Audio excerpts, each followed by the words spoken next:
Hello students, आज जो हम लोग टॉपिक पढ़ने वाले हैं वो है सहसंबंध का अर्थ, परिभाषा एवं प्रकार।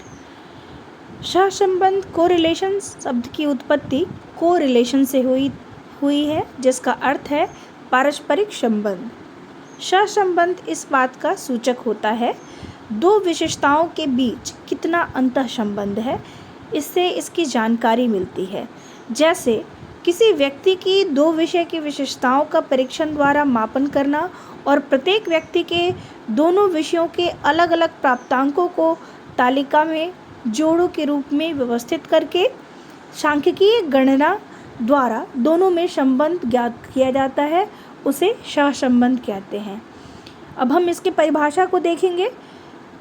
बहुत सारे मनोवैज्ञानिकों ने अपनी अलग अलग परिभाषा दी है। सहसंबंध की परिभाषा में गिलफोर्ड के अनुसार यह कहा गया है कि सहसंबंध गुणांक वह अकेली संख्या है जो यह बताती है कि दो वस्तुएं किस सीमा तक एक दूसरे से सहसंबंधित हैं तथा एक के परिवर्तन दूसरे के परिवर्तनों को किस सीमा तक प्रभावित करते हैं।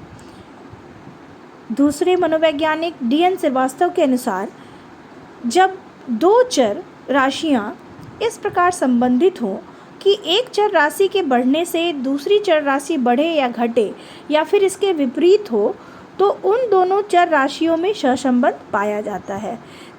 तीसरे जो हमारे मनोवैज्ञानिक हैं बेलिस, इनके अनुसार यह कहा गया है कि सहसंबंध का अभिप्राय क्या है। सहसंबंध का अभिप्राय है आंकड़ों के दो या अधिक विभिन्न समूहों की तुलना, जिससे उसके संबंध को जाना जा सके और उस संबंध की मात्रा को अंकात्मक रूप में व्यक्त किया जा सके। अब हम यहाँ पे सहसंबंध के प्रकार देखेंगे। सहसंबंध तीन प्रकार का होता है। पहला धनात्मक सहसंबंध, दूसरा ऋणात्मक सहसंबंध, तीसरा शून्य सहसंबंध। धनात्मक सहसंबंध के बारे में हम जानेंगे। जब किसी वस्तु, समूह अथवा घटना के किसी एक चर के मान में वृद्धि होने से दूसरे साहचर्य चर के मान में वृद्धि होती है अथवा उसके मान में कमी होने से दूसरे साहचर्य चर के मान में कमी होती है, तो मान दोनों चरों के बीच पाए जाने वाले इस अनुरूप संबंध को धनात्मक सहसंबंध कहते हैं। ठीक है। उदाहरण के रूप में हम देख लें कि किसी गैस का समान दाब पर तापमान बढ़ने से उसका आयतन बढ़ना अथवा तापक्रम कम होने से उसका आयतन कम होना, गैस के दो चरों तापक्रम और आयतन के बीच धनात्मक सहसंबंध है। अब हम ऋणात्मक सहसंबंध के बारे में जानेंगे।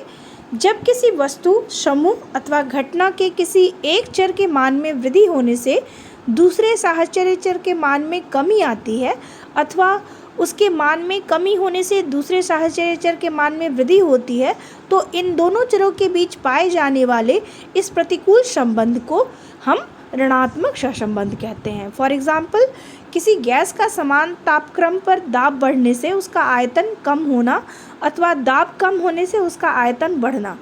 गैस के दो चरों दाब और आयतन के बीच ऋणात्मक सहसंबंध है। अब हम शून्य सहसंबंध के बारे में जानेंगे।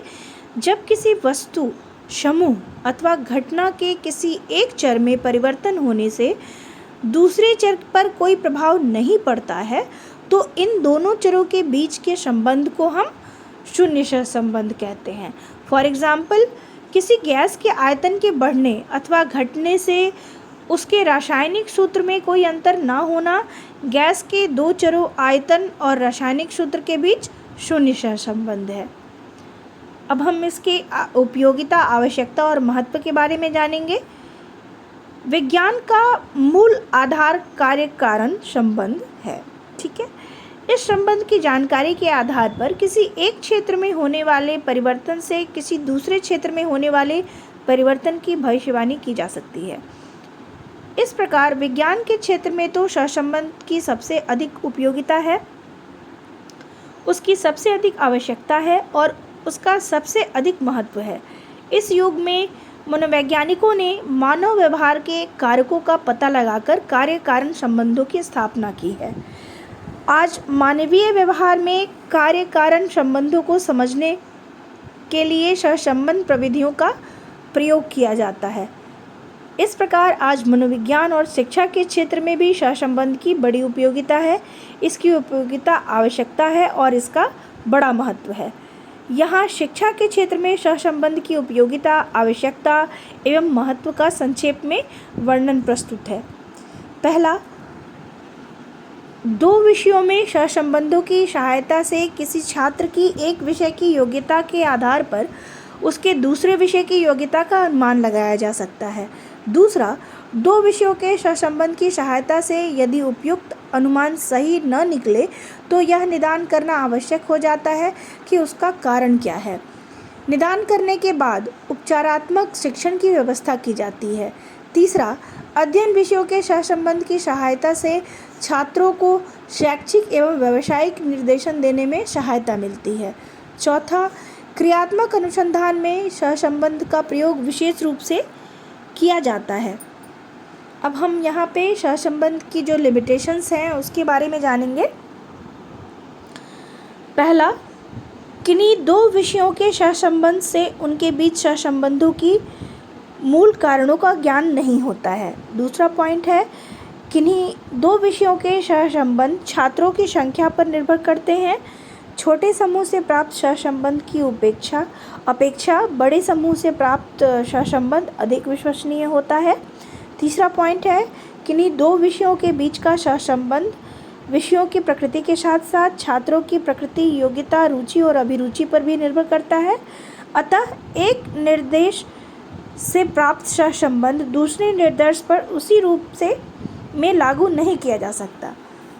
चौथा पॉइंट है, सहसंबंध गुणांक का अर्थापन परिस्थितियों पर निर्भर करता है, इसलिए उसकी व्याख्या करना थोड़ा कठिन कार्य है। अब यहाँ पे हम सहसंबंध गुणांक क्या है उसके बारे में जानेंगे। सहसंबंध गुणांक एक ऐसी अनुपातिक संख्या होती है जो दो चरों के बीच सहसंबंध की प्रकृति, धनात्मक, ऋणात्मक तथा शून्य और उसकी मात्रा दोनों का स्पष्ट बोध कराती है। गिलफोर्ड के शब्दों में सहसंबंध गुणांक वह संख्या है जो हमें यह बताती है कि दो चीज़ें, चर, वेरिएबल्स आपस में किस सीमा तक संबंधित हैं और उनमें से किसी एक में परिवर्तन होने से दूसरे में किस सीमा तक परिवर्तन होते हैं। सहसंबंध के गुणांक की व्याख्या। सहसंबंध गुणांक एक अनुपातिक संख्या होती है जिसका मान -1 से +1 तक होता है। माइनस चिन्ह ऋणात्मक सहसंबंध है और प्लस चिन्ह धनात्मक सहसंबंध प्रकट करता है और -1 से +1 के बीच की संख्याएं सहसंबंध की मात्रा का बोध कराती हैं। सहसंबंध गुणांक की जो व्याख्या है इसकी सारणी के आधार पर की जाती है। सहसंबंध गुणांक की व्याख्या यहाँ दी गई है जिसे आप देख सकते हैं। इसमें सहसंबंध गुणांक का मान दिया गया है और सहसंबंध गुणांक की व्याख्या की गई है। अगर +1.00 है सहसंबंध गुणांक का मान तो सहसंबंध गुणांक की व्याख्या होगी पूर्ण, परफेक्ट धनात्मक सहसंबंध। अगर सहसंबंध गुणांक का मान +0.91 से +0.99 तक है तो ये अत्यंत उच्च धनात्मक सहसंबंध कहलाएगी।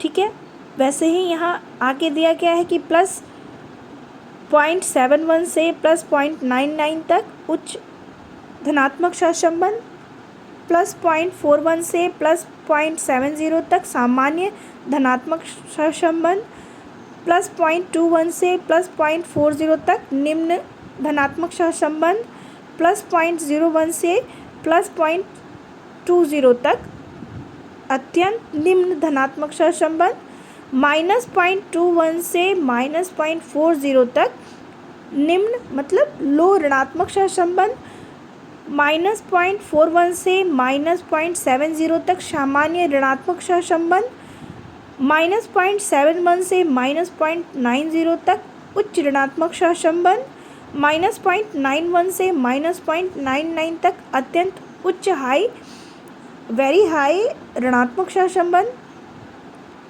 -1.00 पूर्ण ऋणात्मक सहसंबंध। तो यहाँ पे सहसंबंध की जो गुणांक की गणना दी गई है इसके आधार पे हम इनकी व्याख्याओं को देखे हैं।